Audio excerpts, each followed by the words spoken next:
નમસ્કાર દર્શક મિત્રો, આપ જોઈ રહ્યા છો કે ન્યૂઝ અને આપની સાથે હું છું આદિત્ય રાजपूत। જે રીતે વાત કરવામાં આવે આજના સમાચારોની વાત કરીએ તો કે 5 રાજ્યોમાં યોજાનારી વિધાનસભાની ચૂંટણીઓ પહેલા દિલ્હી, પંજાબ અને જમ્મુ કાશ્મીરમાં વિસ્ફોટક કેસો મળી આવતા સુરક્ષા એજન્સીઓ એલર્ટ થઈ ગઈ છે। દિલ્હીમાં ગાઝીપુરના ફૂલ માર્કેટમાંથી આજે એક બિનવારસી બેગમાંથી વિસ્ફોટક મળી આવ્યા હતા। બીજી તરફ પંજાબને બોમ્બ ધડાકાથી હચમચાવવાનું કાવતરું પણ નાકામ બનાવાયું છે। અમૃતસરના સીમાડે આવેલા ગામમાંથી મોટા પાયે આડીએક્સનો જથ્થો મળી આવ્યો છે। કહેવાય છે કે શુક્રવારની સવારે ઝડપાયેલો આ જથ્થો પંજાબમાં ચૂંટણી દરમિયાન ધડાકા કરવા માટે ઉપયોગમાં લેવાનો હતો। આ આડીએક્સ ખેતરમાં 57 ડેલા મળી આવ્યો છે, જ્યારે કાશ્મીરમાં શ્રીનગરમાં ભીડભાડવાળા માર્કેટમાં એક શંકાસ્પદ બેગને જોઈને બોમ્બ ડિસ્ક્લોઝ સ્ક્વોડને બોલાવવામાં આવી હતી। આ બેગમાં પણ વિસ્ફોટક મળી આવ્યા હોવાની તપાસ થઈ રહી છે।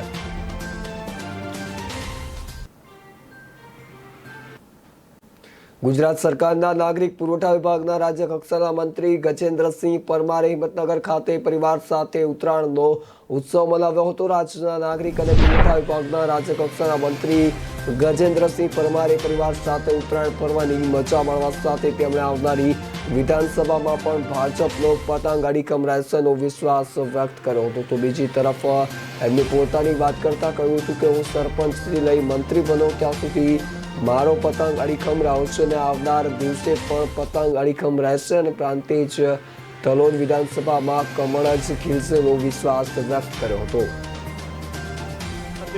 પાવન પ્રસંગે આજે જ્યારે હું મારા જિલ્લાની અંદર મારા પરિવાર સાથે આજે ઉત્તરાયણનો પર્વ મનાવી રહ્યો ત્યારે પહેલાં તો મારા સર્વ ગુજરાતવાસીઓને, મારા દેશવાસીઓને આજના દિવસની શુભકામનાઓ। આવનારા સમયની અંદર મારી આપ સર્વેને, મારા ગુજરાતવાસીઓને સર્વે મારી અપીલ કે વધુમાં વધુ કોરોનાની અંદર વેક્સિન લેવી જોઈએ અને કદાચ વેક્સિન કોઈ બાકી હોય ફરિયાની અંદર, કોઈ કુટુંબ પરિવારની અંદર, તો બધાએ વેક્સિન ફરજિયાત લેવી જોઈએ અને આવનારા સમયની અંદર આ દેશ, આ રાજ્ય, આપણું ગામ કોરોના મુક્ત રહે તેવી ભગવાનને પ્રાર્થના કરું છું અને આપ સર્વ સાથે મળીને કોરોના નાબૂદ થાય એવી પરમાત્માની પ્રાર્થના।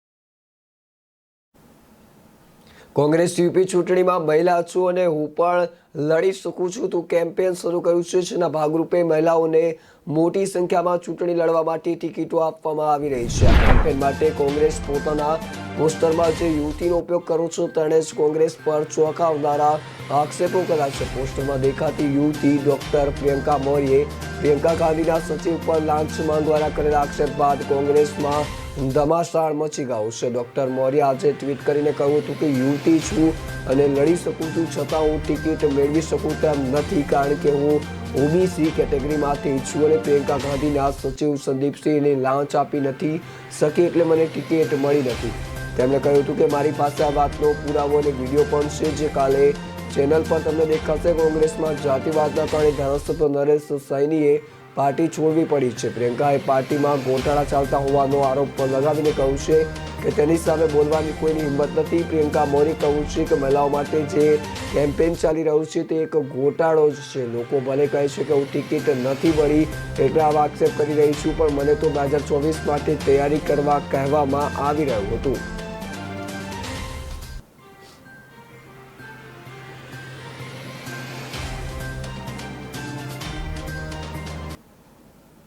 દેશમાં આગળ વધી રહેલી કોરોનાની ત્રીજી લહેર અને ઓમિક્રોનના ફેલાવાને ધ્યાનમાં રાખીને ચૂંટણી પંચે એક મહત્વની જાહેરાત કરી છે। દેશના 5 રાજ્યોમાં યોજાનારી વિધાનસભાની ચૂંટણીમાં જાહેર સભા, રેલી વગેરેથી ફેલાતું સંક્રમણ બને એટલું ટાળવા માટે નોન કોન્ટેક્ટ પ્રચાર અભિયાનને વધારવાના હેતુથી એક નિર્ણય લીધો છે। જે મુજબ રાષ્ટ્રીય અને પ્રાદેશિક રાજકીય પક્ષોને દૂરદર્શન અને ઓલ ઇન્ડિયા રેડિયો ઉપર પોતાનો પ્રચાર કરવા માટે સમય ફાળવવામાં આવ્યો છે। આ ફેલાયેલા સમય નિઃશુલ્ક હશે। જે રીતે ઉલ્લેખનીય છે કે ઉત્તર પ્રદેશ, ઉત્તરાખંડ, પંજાબ, ગોવા અને મણિપુર એમ 5 રાજ્યોમાં આગામી સમયમાં ચૂંટણી યોજાવા જઈ રહી છે। આ મુદ્દે તમામ સંબંધિત પક્ષોને જાણ પણ કરી દેવામાં આવી છે। રાજકીય પક્ષોને મળનારી આ સગવડના કેટલાક મહત્વના મુદ્દાઓ જોઈએ તો કે કંઈક આ મુજબ જે 5 રાજ્યોમાં યોજાનારી ચૂંટણીમાં સગવડ દરેક રાજ્યના દૂરદર્શન અને ઓલ ઇન્ડિયા રેડિયોના મુખ્ય પ્રાદેશિક કેન્દ્ર ખાતે મળશે, જેને રાજ્યોના અન્ય સ્ટેશનોના દ્વારા પ્રસારિત કરાશે। પ્રત્યેક રાષ્ટ્રીય અને પ્રાદેશિક પક્ષને 90 મિનિટનો બેઝ ટાઈમ આપેલો છે। ત્યારબાદ પ્રત્યેક પક્ષના જે તે પ્રદેશની ચૂંટણીમાં 2017માં નોંધાયેલા પ્રદર્શનના આધારે વધારાનો સમય ફેલાવાયેલો છે. જે રીતે બ્રોડકાસ્ટના સિંગલ સ્ટેશનમાં કોઈપણ પક્ષના 30 મિનિટથી વધુ સમય ફાળવેલો નથી. રાજકીય પક્ષો જે દિવસથી પોતાના ઉમેદવારોની સૂચિ જાહેર કરશે ત્યારથી શરૂ કરીને ચૂંટણીના 2 દિવસ પહેલા સુધી આ પ્રચાર કરવાની તક મળશે. અહીં એ પણ ઉલ્લેખનીય છે કે ચૂંટણી પંચ સામે વિમર્શ કર્યા બાદ જ પ્રસાર ભારતી રાજકીય પક્ષોના પ્રચાર કાર્યક્રમનું ટેલિકાસ્ટ અને બ્રોડકાસ્ટ કરવાની તારીખ અને સમય નક્કી કરશે. દરેક પક્ષોએ પોતાના કાર્યક્રમને રેકોર્ડ કરીને એની ટ્રાન્સક્રિપ્ટ સાથે અગાઉથી શોમાં ખરાબી દેવાની રહેશે. જો રાજકીય પક્ષો પોતાની રીતે બહારના સ્ટુડિયોમાં રેકોર્ડ કરાવશે તો એનો ખર્ચ પક્ષોએ ભોગવવો પડશે. આ રેકોર્ડિંગ નક્કી કરાયેલા માપદંડ મુજબનું જરૂરી છે અથવા તો રાજકીય પક્ષો દૂરદર્શન તેમજ ઓલ ઇન્ડિયા રેડિયોના સ્ટુડિયોમાં પણ અગાઉથી વિનંતી કરીને રેકોર્ડિંગ કરી શકે છે. જે દૂરદર્શન તેમજ ઓલ ઇન્ડિયા રેડિયોને અનુકૂળ સમય મુજબ કરી શકાશે. રાજકીય પક્ષોના કાર્યક્રમોમાં ભાગ લેનાર વિશ્લેષકો પ્રવક્તાઓ માટે સંકલન કરનારાઓના નામ પણ ચૂંટણી પંચ મંજૂરી આપે જરૂરી છે. દૂરદર્શન અને રેડિયો પર અન્ય દેશોની ટીકા નહીં કરી શકાય. જાતિ વિશેષ તેમજ ધર્મ આધારિત મુદ્દે કોઈ હુમલાઓ નહીં કરી શકાય. અભદ્ર અને અપમાનજનક વાત પણ નહીં કરી શકાય. હિંસા ભડકે એવી કોઈ વાત નહીં કરી શકાય. કોર્ટનો આદર થાય એવી કોઈ પણ વાત અહીંયા કરવામાં આવશે નહીં. ન્યાયતંત્ર તેમજ રાષ્ટ્રપતિની ગરિમાનું ભંગ થતી હોય તેવી પણ કોઈ વાત કરી શકાય છે નહીં.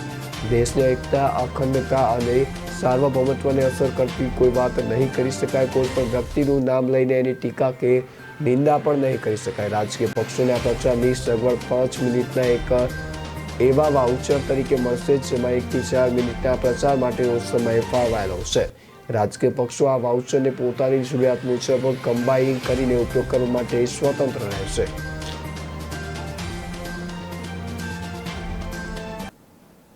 નાણામંત્રી નિર્મલા સીતારામન પહેલીવાર ફેબ્રુઆરીએ સંસદમાં બજેટ રજૂ કરશે. બજેટ સેશન 11 ફેબ્રુઆરી સુધી ચાલશે જ્યારે બજેટનું બીજું સેશન 14 માર્ચથી 8 એપ્રિલ સુધી ચાલશે. સૂત્રોનું કહેવું છે કે આ વર્ષના બજેટમાં આમ આદમીને બહુ રાહત મળવાની આશા છે. 31 જાન્યુઆરીએ સંસદના બંને ગૃહમાં રાષ્ટ્રપતિના ભાષણથી બજેટ સત્રની શરૂઆત થશે. જોકે બજેટ સત્ર પહેલા સંસદના 400 જેટલા કર્મચારીઓ કોરોના પોઝિટિવ થયા છે અને તે બાબતે સરકાર માટે ચિંતાનો વિષય બને છે. સંસદના બજેટ સત્ર માટે પણ કોરોનાના વધતા કેસોને ધ્યાનમાં રાખીને વિશેષ વ્યવસ્થા કરવા માટે આદેશ આપવામાં આવ્યા છે. શક્ય છે કે તમામ સાંસદોના બજેટ સત્ર પહેલા કોરોના ટેસ્ટ કરવામાં આવે.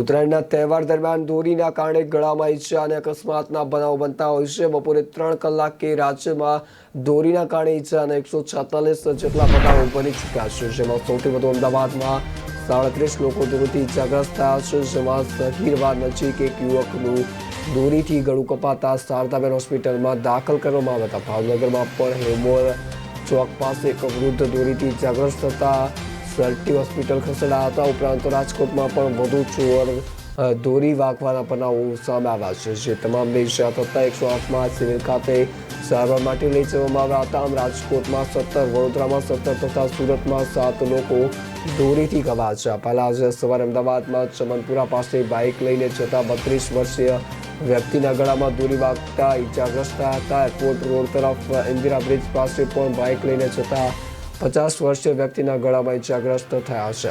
સુભાષ બ્રિજ કેશુનગરમાં રસ્તા પર ચાલતા જતા 76 વર્ષીય મહિલાના ગળામાં દોરી આવી જતા ઈજા થઈ હતી. અમદાવાદમાં 22 બનાવો સામે આવ્યા છે. તમામ ઈજાગ્રસ્તોને 108 મારફતે સારવાર આપવામાં આવી હતી. 108 ઇમરજન્સી એમ્બ્યુલન્સને સવારે 3 કલાક સુધીમાં 1924 જેટલા કોલ મળ્યા છે. જ્યારે ગત વર્ષે 108ને 1635 ઇમરજન્સી કોલ મળ્યા હતા. જેમાં 22 બનાવ ગળામાં દોરી વાગવાના હતા અને 147 બનાવ નીચે પડવાના બન્યા છે. જેમાં તમામમાં તેઓને 108 મારફતે સારવાર આપવામાં આવી હતી અને હોસ્પિટલમાં દાખલ કરવામાં આવ્યા હતા. ઉપરાંત અમદાવાદ ફાયર બ્રિગેડને પક્ષી બચાવ કોલના સવારે 6 થી 10 વાગ્યા સુધીના માત્ર 2 જ કોલ મળ્યા હતા. જેના પરથી કહી શકાય કે સવારથી ઊંચી પતંગ ઉડવાના કારણે પક્ષીઓના ઈજા થવાના બનાવો ઓછા જોવા મળ્યા હતા. ઉત્તરાયણને લઈને લોકો ઉત્સાહથી વહેલી સવારથી જ પતંગ ઉડાવી રહ્યા હતા. જ્યારે પવન પણ સારો હોવાને કારણે લોકોને પતંગ ઉડાવવામાં વધુ રસ પણ હતો. જ્યારે નાના બાળકો અને યુવાઓ અત્યારે મોટા ભાગના ધાબા ઉપર ત્યારે જોવા મળ્યા હતા. 2 વર્ષથી કોરોનાને કારણે ડીજે વિના અને નિયમોના પાલન સાથે લોકોએ ઉત્તરાયણ ઉજવવી પડી રહી છે તેવું યુવાનોનું કહેવું હતું. પરંતુ ઉત્તરાયણનો તહેવારનો ઉત્સાહ ઓછો ન થાય તે માટે તેઓ નાના સ્પીકર સાથે ધાબા પર ઉત્તરાયણ કરતા જોવા મળ્યા હતા. 2 દિવસ સુધી સવારથી સાંજ સુધી આ રીતે જ પતંગ ઉડાવવાનું પણ જણાવ્યું હતું. આજે પણ લોકોમાં અનેરો ઉત્સાહ જોવા મળી રહ્યો છે.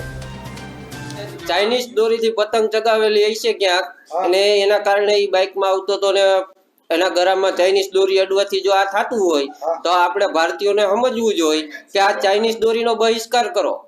આજે આનો આવડા છોકરાને થયું છે, પશુ પક્ષીને પણ થાય, તો આપણે ભારતીયોને સમજવું જોઈએ કે આજે આવડા છોકરાને થયું, કાલે સવારે નાના ફૂલકા પણ જાતા. અત્યારે હાલ સમય થયો છે એક નાનકડા વિરામનો. વિરામ બાદ ફરી મળીશું.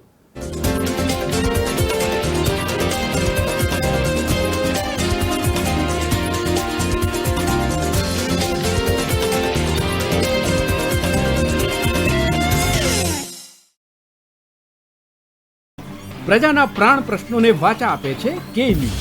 વાત ગામડાની હોય કે ખેડૂતના ખેતરની, કૃષિ બજારની હોય કે મોંઘવારીના માર્ગની, મહિલાની મૂંઝવણ હોય કે નાના વેપારીના મનની ગૂંચવણ, વિદ્યાર્થીની વાત, પ્રજાને મૂંઝવતી તમામ વાત એટલે જનતાની વાત. ઉઠાવો ફોન અને ડાયલ કરો. કે ન્યૂઝ રજૂ કરશે જનતાની વાત, જનતાના મુખે. દર રવિવારે સાંજે 7:30 થી 9:30 મેરેથોન માહિતી રજૂ કરતો ફોન ઇન કાર્યક્રમ જનતાની વાત.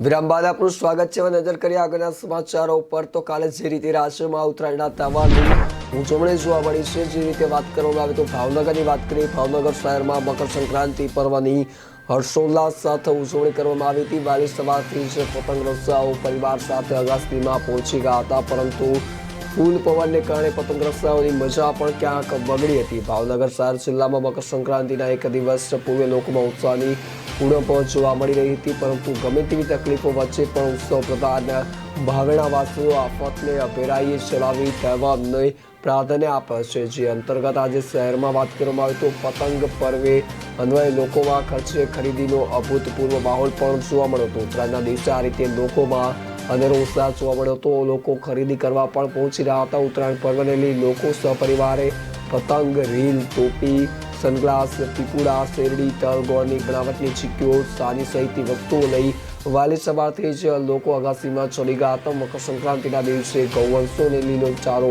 આપવાનું અનેરું ધાર્મિક મહત્વ પણ હોય છે, ને એક ધાર્મિક તહેવાર તરીકે તેને એક લોકવાયકાઓ છે પણ તે રીતે તેની ઉજવણી કરવામાં આવતી હોય છે, કારણ કે અત્યારે ઉત્તરાયણનો જે તહેવાર હોય છે તેમાં દાન પુણ્યનું પણ અનેરું મહત્વ રહેલું હોય છે. આ રીતે તેને ધાર્મિક મહત્વ હોય, પરિણામે રાજકો, લીલી જુવાર, શેરડીના આગળા સહિતનો પશુચારો પણ જીવદયા પ્રેમીઓ, પરોપકારીઓએ મોટા પ્રમાણમાં દાન પુણ્યનું મહત્વ છે. અનેક પરિવારોએ દર વર્ષની માફક આ વર્ષે પણ ગેસના રંગબેરંગી ફુગ્ગાઓ ખરીદી કરવા ઉમટ્યા હતા. ઉત્તરાયણ તહેવાર અનુસંધાને તેમજ હાલની કોરોના મહામારીની પરિસ્થિતિને ધ્યાને રાખી ઉત્તરાયણ તહેવારમાં સરકારી ગાઈડલાઈનનું ચુસ્તપણે પાલન થાય તે માટે ભાવનગર જિલ્લામાં ઉત્તરાયણ તહેવાર નિમિત્તે ખાસ એક્શન પ્લાન તૈયાર કરી ડ્રોન કેમેરાના મદદથી સતત મોનિટરિંગ કરવામાં પણ આવ્યું હતું. ઉત્તરાયણના તહેવારે લોકો કોવિડ ગાઈડલાઈનનું પાલન કરી ઉજવણી કરે અને ટોળા એકત્રિત ન થાય તે માટે સતત પેટ્રોલિંગનું આયોજન પણ કરવામાં આવ્યું હતું અને જુદી જુદી ટીમો બનાવી ક્વિક રિસ્પોન્સ ટીમો તૈયાર કરી લોકો કોવિડ ગાઈડલાઈન મુજબ સોસાયટી તથા ધાબા ઉપર ટોળે ન વળે તે માટે ડ્રોન કેમેરાની મદદથી સતત ઓબ્ઝર્વેશન રાખવામાં આવ્યું હતું. લોકોને પણ ભાવનગર પોલીસ દ્વારા અપીલ કરવામાં આવેલ કે ઉત્તરાયણ તહેવાર કોવિડ ગાઈડલાઈનનું પાલન કરી ઉજવણી કરે છે, જેથી કોવિડ સંક્રમણને અટકાવી શકાય. ઉત્તરાયણના તહેવાર દરમિયાન દોરીના કારણે ગળામાં ઈજા અને અકસ્માતના બનાવો બનતા હોય છે. બપોર સુધીમાં ભાવનગરમાં દોરીના કારણે ઈજાના 16 જેટલા બનાવો બની ચૂક્યા હતા. જે રીતે ભાવનગર જિલ્લામાં બપોર સુધીમાં જુદી જુદી અકસ્માતની 16 જેટલી ઘટનાઓ સામે આવી હતી. પતંગ દોરી વાગી જવાના કારણે ગળાના ભાગે ઈજા થવાની 2 ઘટના પણ સામે આવી. પતંગ પકડવા જતી વખતે અકસ્માત સર્જાયેલી પણ 6 ઘટનાઓ સામે આવી હતી. આ ઉપરાંત ધાબા ઉપર પતંગ ઉડાવતા પડી જવાની 7 ઘટનાઓ સામે આવી છે, જ્યારે એક ઇલેક્ટ્રિક કરંટ લાગવાની 1 ઘટના પણ સામે આવી હતી. 108 ટીમમાં આજે વધુ કોલ આવી રહ્યા હતા અને જે રીતે વાત કરવામાં આવે 108 ટીમમાં ઉત્તરાયણના દિવસે વધુ કોલ આવ્યા હતા અને ભાવનગર 108ની ટીમ દ્વારા પણ જે રીતે કેસો મળતા હતા તે રીતે તેમના દ્વારા પણ સરાહનીય કામગીરી કરવામાં આવી હતી.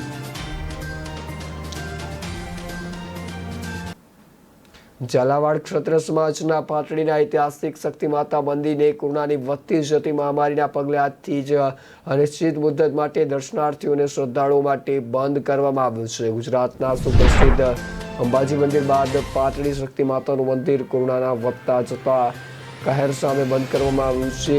1156માં મહાપરાક્રમી હરપાળ દેવે પાટડીમાં મખવાન વંશની સ્થાપના કરી હતી. હરપાળ દેવે અને શક્તિ દેવી 2 મહાશક્તિશાળી આત્માઓનું પાટડીની ભૂમિ પર મિલન થયું છે. પાટડીમાં બનેલા એક પ્રસંગથી મા શક્તિ દેવીનું દૈવીપણું જાહેર થઈ ગયું એટલે તેઓ ત્યાંથી ચાલી નીકળ્યા અને 1171 ચૈત્ર વદ 13ના દિવસે ધામા ખાતે ધરતીમાં સમાયા હતા. ત્યારથી શક્તિ માતાની પ્રાગટ્ય ભૂમિ પાટડી અને સમાધિ સ્થળ ધામામાં દર વર્ષે ચૈત્ર વદ 13ના રોજ ઝાલાકુળનો વંશજ પોતાના પરિવારજનો સાથે તિલક અને કેસરી સાફા તથા હાથમાં તલવાર લઈ પાટડીને શક્તિધામ ધામા મંદિરમાં દર્શનાર્થે અચૂક જાય છે. આજે બંને જગ્યાએ શક્તિ માતાનું ભવ્ય મંદિર ઊભું છે. આમ પાટડી એ શક્તિ માતાની પ્રાગટ્ય ભૂમિ છે અને ધામા એ શક્તિ માતાનું સમાધિ સ્થળ છે. ગુજરાતભરમાં અને ખાસ કરીને ગ્રામ્ય પતંગમાં વધતા જતા કોરોના પોઝિટિવના ચિંતાજનક કેસોને ધ્યાનમાં રાખીને શક્તિ માતાની પ્રાગટ્ય ભૂમિ એવું પાટડીનું ઐતિહાસિક શક્તિ માતાજીનું મંદિર આજથી અનિશ્ચિત મુદ્દત માટે દર્શનાર્થીઓ અને શ્રદ્ધાળુઓ માટે બંધ કરી દેવામાં આવ્યું છે. ગુજરાતના સુપ્રસિદ્ધ અંબાજી મંદિર બાદ પાટડી શક્તિમાનું મંદિર કોરોનાના વધતા જતા કહેર સામે દર્શનાર્થીઓ માટે બંધ કરવામાં આવ્યું છે.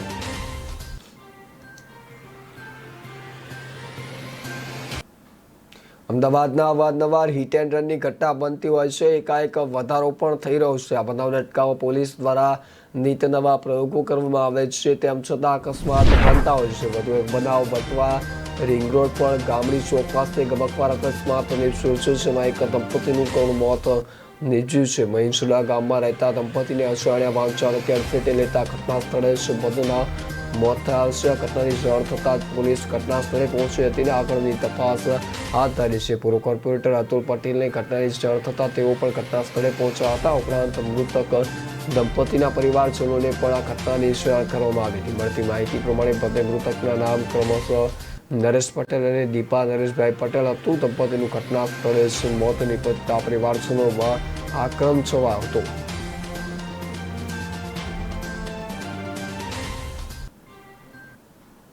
રાજ્યમાં નવા વર્ષમાં કોરોના ઓમિક્રોનના કેસનો ધડાકો થયો છે તો ફરી કેસોમાં ઘટાડો પણ થયો છે અને 10,000 નવા કેસ આવ્યા છે. જોકે કેસમાં ઘટાડાનું કારણ ઉત્તરાયણનો તહેવાર હોઈ શકે છે. ગઈકાલે 11,000 કેસની સપાટી વટાવી હતી. છેલ્લા 24 કલાકમાં રાજ્યમાં અત્યારે 10,019 નવા કેસ નોંધાયા છે અને 4,831 દર્દી ડિસ્ચાર્જ થયા છે. જેમાં સુરત શહેર અને જિલ્લામાં 3,259 કેસ, જ્યારે અમદાવાદ શહેર અને જિલ્લામાં 3,164 કેસ નોંધાયા છે. રાજ્યમાં કોરોના કાળમાં કુલ પોઝિટિવ કેસનો આંકડો 9 લાખને પાર થયો છે. રાજ્યમાં એક્ટિવ કેસનો આંકડો 55,000ને પાર થયો છે.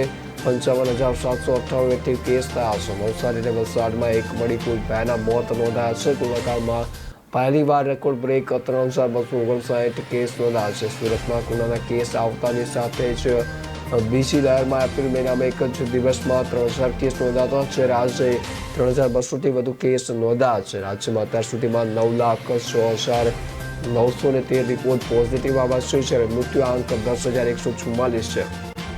તેમજ અત્યાર સુધીમાં 8,40,971 દર્દી ડિસ્ચાર્જ થયા છે. એક્ટિવ કેસની વાત કરીએ તો રાજ્યમાં હાલ 55,797 એક્ટિવ કેસ છે, જેમાંથી 54 દર્દી વેન્ટિલેટર પર છે. જ્યારે વાત કરવામાં આવે 55,774 દર્દીની હાલત સ્થિર જોવા મળી રહી છે. રાજ્યમાં 11 અને 12 જાન્યુઆરી ઓમિક્રોનના 0 કેસ હતા. 10 જાન્યુઆરી અમદાવાદ શહેરમાં 5, આણંદમાં 4, ગાંધીનગર શહેરમાં 5, વડોદરા શહેરમાં 9, કચ્છમાં 2, ગાંધીનગર જિલ્લામાં 1 અને રાજકોટ જિલ્લામાં 2 નવા ઓમિક્રોનના કેસ નોંધાયા છે. શહેર અમદાવાદ શહેરમાં 27, આણંદમાં 2, મહેસાણામાં 3, કચ્છમાં 5 એમ કુલ 37 દર્દી ડિસ્ચાર્જ થયા છે.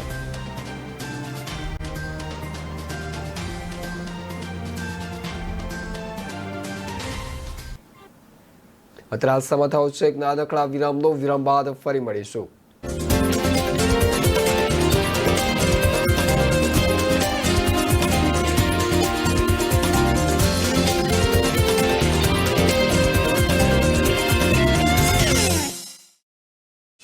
न ऐश का न द्वेष का, यह दंगल है देश का.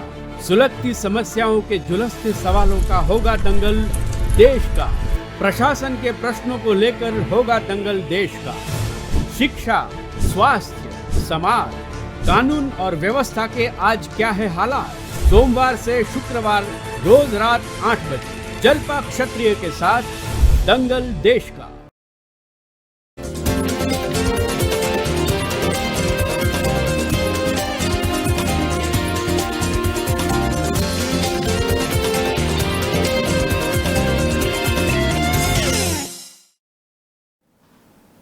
વિરામ બાદ આપનું સ્વાગત છે. વાત કરીએ આગળના સમાચારો પર તો લખનૌમાં સમાજવાદી પાર્ટીના કાર્યાલય પર શુક્રવારે હજારોની સંખ્યામાં ભીડ એકત્રિત થવા અંગે ચૂંટણી પંચમાં ભારે નારાજ છે. પંચે ગૌતમપલ્લી પોલીસ સ્ટેશનના વડા દિનેશસિંહ બિસ્તાને સસ્પેન્ડ કર્યા છે, જ્યારે આસિસ્ટન્ટ પોલીસ કમિશનર અખિલેશસિંહ અને લખનૌ મધ્ય વિધાનસભા એરિયાના રિટર્નિંગ ઓફિસર અપર નગર મેજિસ્ટ્રેટ ગોવિંદ મૌર્ય પાસે શનિવારે સવારે 11 વાગ્યા સુધીમાં સમગ્ર ઘટના અંગેનો રિપોર્ટ માંગ્યો છે. ચૂંટણી પંચે ગૌતમપલ્લી પોલીસ સ્ટેશનમાં સમાજવાદી પાર્ટીના આશરે 2500 નેતા કાર્યકર્તાઓ સામે ફરિયાદ દાખલ કરી છે. અત્રે ઉલ્લેખનીય છે કે ભાજપ છોડ્યા બાદ ભૂતપૂર્વ મંત્રી સ્વામી પ્રસાદ મૌર્ય અને ધર્મસિંહ સૈની સહિત 8 જેટલા ધારાસભ્યોએ શુક્રવારે લખનૌમાં એસપી સાથે જોડાઈ ગયા હતા. એસપી કાર્યાલય પર તેમની પક્ષનું સભ્યપદ આપવા એક કાર્યક્રમ યોજાતો જેમાં હજારોની સંખ્યામાં લોકો એકત્રિત થયા હતા. સાથે એવી પણ માહિતી મળી છે કે સીઆરપીસીની કલમ 144 હેઠળ એસપી સામે પગલાં ભરવામાં આવ્યા છે. Police commissioner D K. ઠાકુરે જણાવ્યું છે કે આશરે 80,000 નેતાઓ અને કાર્યકર્તાઓ સામે કેસ દાખલ કરવામાં આવ્યો છે. પોલીસ દ્વારા પહેલા વિડીયોગ્રાફી કરવામાં આવી છે અને ત્યારબાદ ચિહ્નિત કરવામાં આવ્યા છે તથા ત્યારબાદ પગલાં ભરવામાં આવી રહ્યા છે.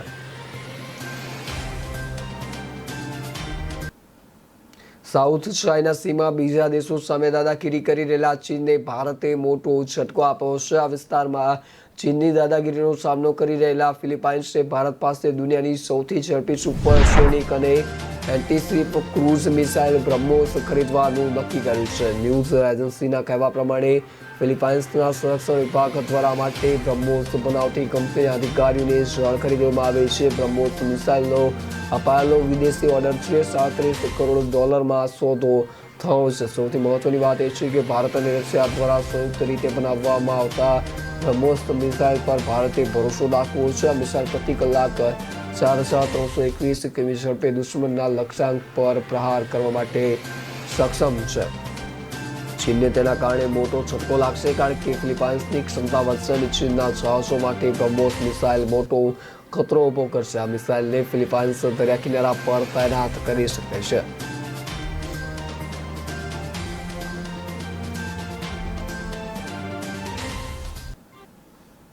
કોરોનાની મહામારી વચ્ચે સતત બીજા વર્ષે ઉત્તરાયણ પર્વની ઉજવણી કરવામાં આવી હતી. ત્રીજી લહેરની શરૂઆત થતાં કોરોનાના કેસોની સંખ્યામાં પણ વધારો થતો જોવા મળી રહ્યો છે. જ્યારે ઉત્તરાયણના દિવસે કોરોના મહામારી વચ્ચે પર્વ પર માહોલમાં ક્યાંક ઉજવણી તો ક્યાંક ઉદાસીનતા પણ જોવા મળી હતી. ઘણા ગાંઠિયા રાજકોટિયન્સ પરિવાર અને મિત્રો સાથે મકર સંક્રાંતિ ઉજવી રહ્યા હતા. પવન સારો હોવા છતાં આકાશ પર દર વખતે માફક પતંગો ઉડતી જોવા મળી ન હતી. આ સાથે રાજકોટ જિલ્લાના જેતપુર બેઠકના ધારાસભ્ય અને પૂર્વ કેબિનેટ મંત્રી જયેશ રાધડિયાએ ઉત્તરાયણ પર્વની પરિવાર સાથે ઉજવણી કરી હતી. આ ઉપરાંત પોલીસ માટે લાઉડસ્પીકર વગાડનાર લોકો સામે ડ્રોન મારફતે કાર્યવાહી પણ કરવામાં આવી હતી, જેમાં 6ની ધરપકડ કરી છે. રાજકોટ પોલીસે લાઉડસ્પીકર વગાડવા અંગે 6 લોકો સામે કાર્યવાહી હાથ ધરી હતી. પોલીસે ડ્રોન કેમેરાથી તપાસ હાથ ધરતા મોટા અવાજથી લાઉડસ્પીકર વગાડી મકર સંક્રાંતિ પર્વ મનાવતા 6 લોકો પણ નજરે પડ્યા હતા અને તેમની ધરપકડ પણ કરવામાં આવી હતી. પોલીસે જાહેરનામાના ભંગ બદલ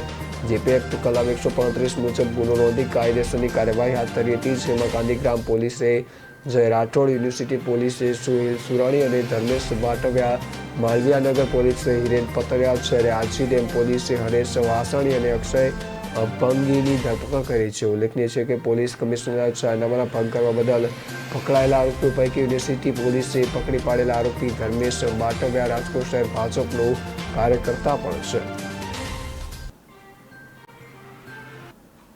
અત્યારે હાલ સમાચારો બસ આટલું જ. વધુ સમાચારો માટે જોતા રહો કે ન્યૂઝ. મને આપશો રજા.